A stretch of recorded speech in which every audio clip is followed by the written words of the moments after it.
Hello mamas, Laura here, and today we are chatting about the current societal expectations around mothers bouncing back and why we need to change this culture ASAP. Enjoy!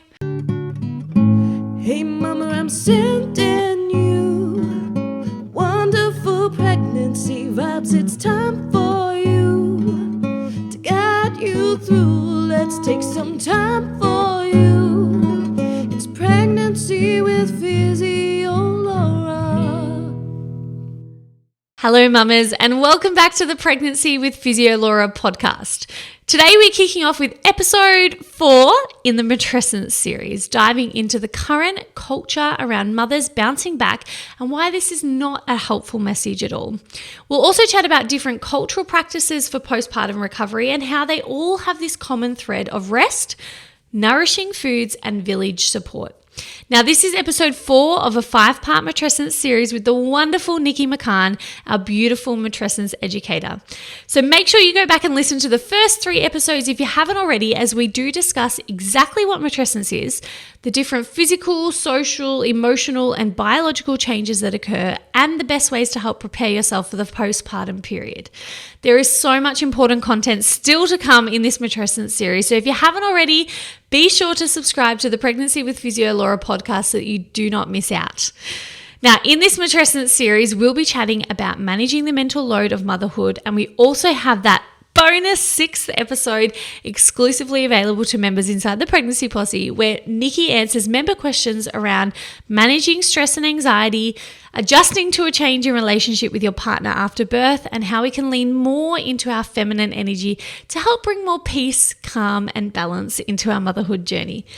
This entire podcast series and all our other podcast series, along with all our exclusive member-only content, is all live right now inside the Pregnancy Posse. So if you'd love to access all the bonus content and listen to or watch this entire podcast series right now, rather than waiting for future episodes to come out, please do go check out the Pregnancy Posse. I have taken my years of experience helping pregnant and postnatal women as a women's health physiotherapist and turned it into an easy-to-understand online program. So when you join the Pregnancy Posse, I will guide you week by week throughout your pregnancy with safe weekly workouts tailored to your exact week of pregnancy. I also do a weekly Q&A session where I answer every single question from my wonderful Posse members so that you can avoid that dreaded Google rabbit hole. And there is also a lovely community forum where Posse members all support each other, along with an extensive resources library which helps to educate you on all topics related to pregnancy, birth, and the postpartum period. Now, I would love to help you have a healthy, active, pain-free pregnancy, so just head over to thepregnancyposse.com to see what the Pregnancy Posse is all about. Now, let's get into episode 4 of our 5-part Matrescence series. You are going to love today's chat with Nikki as we discuss different cultural postpartum practices and the current Western toxic culture around mothers bouncing back after birth. Enjoy! I wanted to ask, because I know that you're aware of different practices. So obviously in Western society, I think that is sort of the norm still, that whole like who can get into their jeans the fastest and who can, be at a cafe at day 2 with their baby and like loving life, back into it all. And, I think of like your Kate Middleton, who's dressed up, looking beautiful as soon as she leaves the hospital, and there's that facade of like just bouncing back very gracefully and very polished and everything's going really well. And getting back into career, getting back into housework, from a physical point of view as a physiotherapist, I'm so anti this. I'm so big on resting. But what other cultural practices are you aware of where this isn't the norm? Because obviously this is the norm in our worlds, and hopefully not for too much longer. Hopefully we start to acknowledge that rest and recovery is important. But do you know of other practices that could maybe help us to understand that there's other ways to transition into motherhood?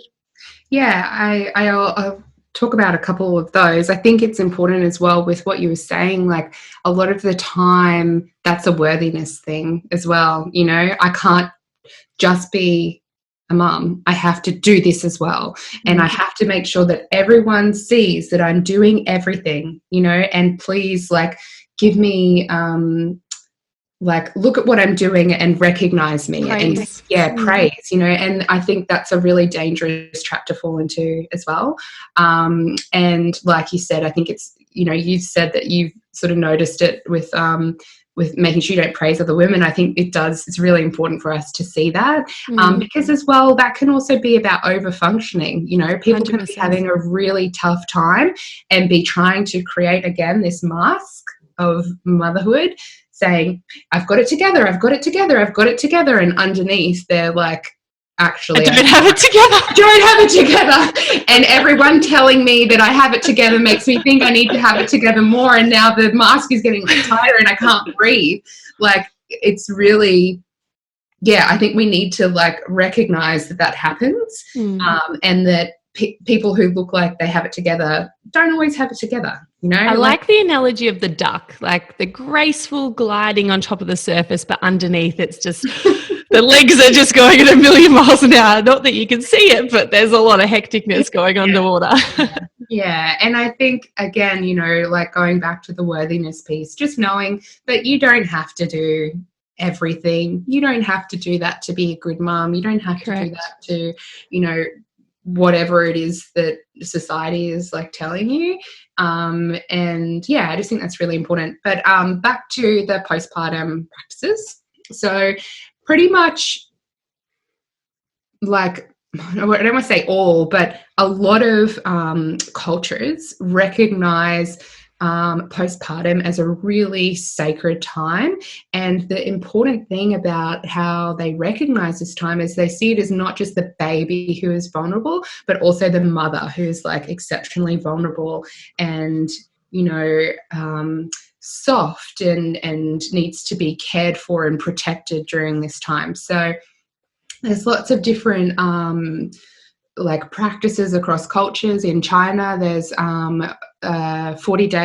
around 40-day confinement period where they sit out a month, and during that time the mother spends most of her time sort of like resting. The baby will be brought to her to be fed. She'll be fed certain foods that have healing properties and warmth properties, so lots of like ginger and warming soups and congees and things like that to try and restore balance back into her body.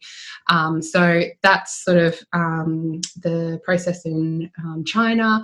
And there's different like variations of how strict that would be. Like for some people, it would also mean not washing your hair, not having a shower and things like that, because water is cooling and they're trying to keep the mother warm.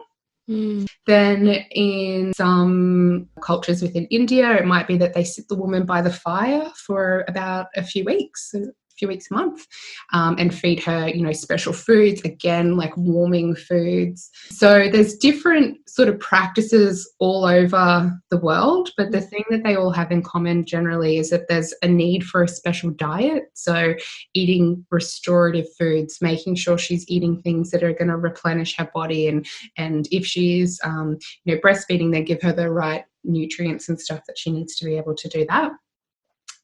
Need for rest. Big one. Who would have thought it, hey? Who knew?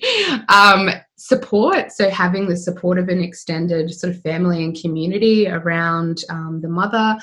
The need for what was the other one? Sometimes there's like physical practices around like, binding the belly or getting like treatments done to try and restore the body back into balance. And I think those are kind of like the main principles. And I think, there's a lot of people talking about maybe we should incorporate that practice into our sort of like culture as well, or should we just take that 40-day confinement period and put it into what we're doing? And I think there are lots of people that are doing that and that works really well for them. But I think even if you just get the basic principles and you go, okay, support, I'm going to need some support. I'm going to need to eat a special diet. I'm going to need to make sure I'm resting. I'm going to need to have help around the house or whatever it might be. And you just get those ideas, and then you can start creating how you want to support your postpartum from that, because yeah, I think it's a really sacred time, and we live in a culture that doesn't really acknowledge it as being sacred. One of the things that I think can be quite challenging for women as they're going through this process is that because it isn't acknowledged by society, for us, we have to claim the time as sacred for ourselves.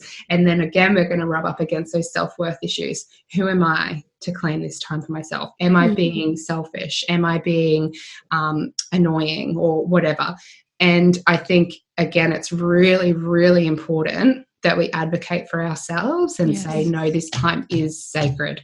I claim this time. You know, I'm not having visitors 12 hours after I give birth. I'm putting down my boundaries. This is what I want. This is what I need for my family and for us to feel, you know, comfortable and calm, and for this to be like a soothing, nurturing environment and experience. But yeah, I know that even for me, you know, thinking about when I do postpartum again, like I had that little thought pop up like, oh, are people going to think I'm like, you know, a bit high maintenance, that I'm going to need all this time? And then I'm like, no, like because it's a constant process of overriding those and those internal dialogues. Because I thought the exact same thing when you said that. I was like, oh, I don't want to push, you know, buttons. I don't want to make people feel uncomfortable at the expense of you feeling uncomfortable. Like, it's a very interesting dialogue, isn't it? And I know a lot of people resist it. So I know a lot of people who don't have visitors. Granted, I think COVID's been amazing for these sort of people because they don't have to have visitors in the hospital. But I know a lot of people would prefer to suffer themselves than to potentially make someone else feel awkward or uncomfortable. And that's what we're conditioned to do, though, as women. From the time we are very little girls, it is like, put your needs aside, make everyone else happy. And that's a really hard habit to break, but just acknowledging that that is in fact a habit, and it's a habit that doesn't serve ourselves or our families, is really important, because then we can start pushing back and say, no, I matter too. You know, this is important. And if someone else doesn't like it, then that's going to be okay. You know, they'll get over it. But yeah, we are just conditioned to always make other people comfortable at the expense of ourselves. Oh, you just want to like bust that through, don't you? It's like, no longer.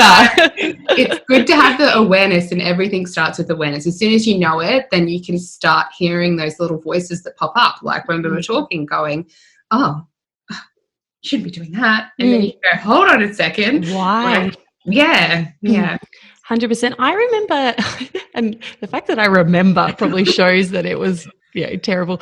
I remember asking a girlfriend, this is second postpartum experience, so with my daughter. She was coming around to visit, wonderful friend, like would have done anything anyway, but I asked her, do you mind just swinging past and grabbing me a decaf latte on your way through? And it was like a moment for me, because I would never have dared ask someone to go 5 minutes out of their way to grab me something, because I would have been like, I don't even need one. I don't want to make them go out of their way. Like, I'm fine. I'll just have an instant coffee at home. And it was the most delicious coffee. I felt so happy that because I couldn't get out that day. Yeah. And she was so happy to help me. And it was like a really good reminder that, it was like a micro step of, actually asking for help feels good.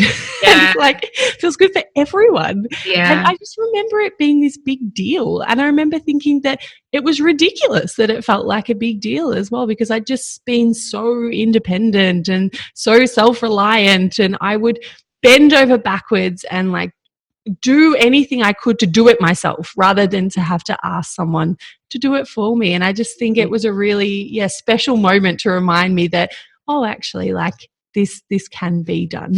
Yeah, it's that being vulnerable thing, because it's vulnerable when you have to like say, I can't do something myself, like, can you help me? You're in a vulnerable position. And if you do have self-worth issues, or you're, not that you do, Laura, but like if you do, I'm sure we all do. We all do. I'm not bulletproof. But if you have built up the identity and I can do everything myself, I'm independent, then having to ask someone for help is really vulnerable. Like, it feels really uncomfortable. 100%. But as you said, most people really want to help, and they want to feel valued, and like they're contributing, and that they're, able to help others. So we're really giving them an opportunity to do that as well. 100%. And I remember my mum always, every time I asked her, she's like, thank God you're finally asking me to do something for you. Like, I've been waiting for you to ask. And I think it's like anything, it's a muscle. Like you strengthen that muscle by, practicing. Maybe start with something little like, hey, do you mind just grabbing me a coffee on your way in? And then it becomes something like, hey, do you mind looking after my child for an hour while I go and do some, I'm doing massive air quotes here, selfish task for myself.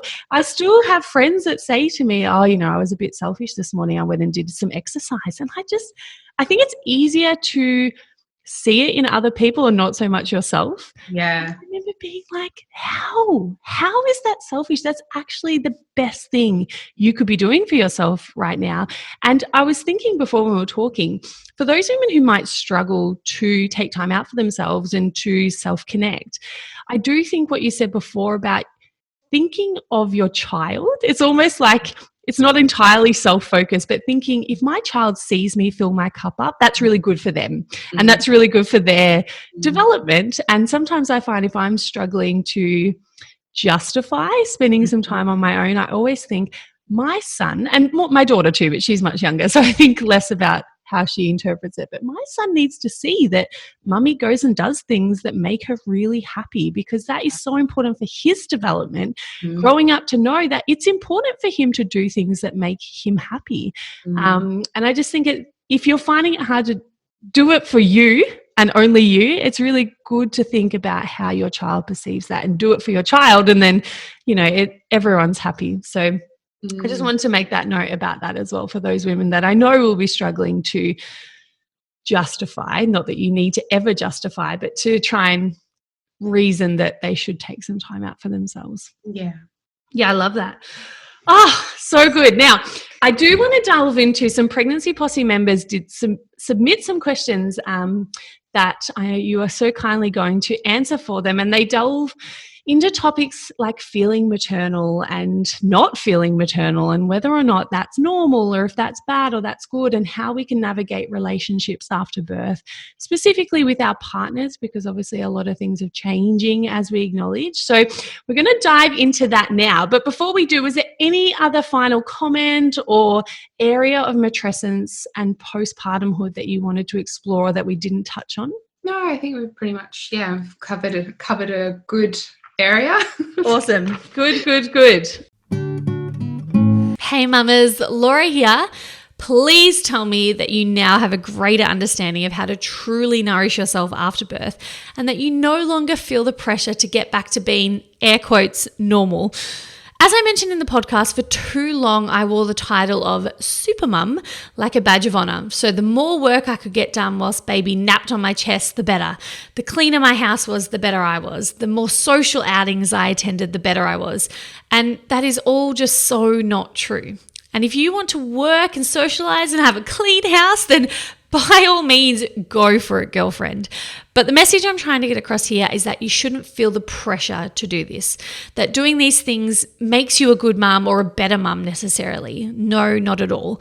You need to listen to your body, do what feels right for you, and know that you are so worthy. Motherhood is a full-time job and you need rest and support. Now, if you'd like to learn more from Nikki or check out her amazing resources, you can find her on Instagram at Dear Mama Project. I'd also love to hear from you over on my socials at PhysioLaura, and let me know if you too got sucked into this current bounce back culture. In the last episode of this Matrescence series, we'll be covering how to best manage the mental load of motherhood. If you haven't already, please subscribe to the Pregnancy with PhysioLaura podcast so that you never miss any of our upcoming episodes on the podcast. And remember, you can find this entire series along with all our other podcast series live right now inside the Pregnancy Posse. So for most series of the podcasts that we record, we also do exclusive bonus content for Pregnancy Posse members. And in the bonus member-only episode for this Matrescence series, Nikki talks us through managing stress and anxiety, adjusting to a new relationship with your partner after birth, and ways that we can step into our feminine energy more easily when we become a mum. Inside the Pregnancy Posse, you'll also find weekly guided pregnancy workouts, an extensive resources library on birth preparation, pelvic floor exercises, and managing pregnancy pains and injuries, plus a wonderful community forum and weekly Q&A sessions with myself. Now, I would love to help you have a wonderful pregnancy, birth, and postnatal experience. So just visit thepregnancyposse.com to see what the Pregnancy Posse is all about and to trial it for 7 days. I will catch you soon for episode 5 in this 5-part Matrescence series, where we'll be chatting about managing the mental load of motherhood. Until then, mamas, sending you wonderful pregnancy vibes and enjoy the incredible journey that is pregnancy.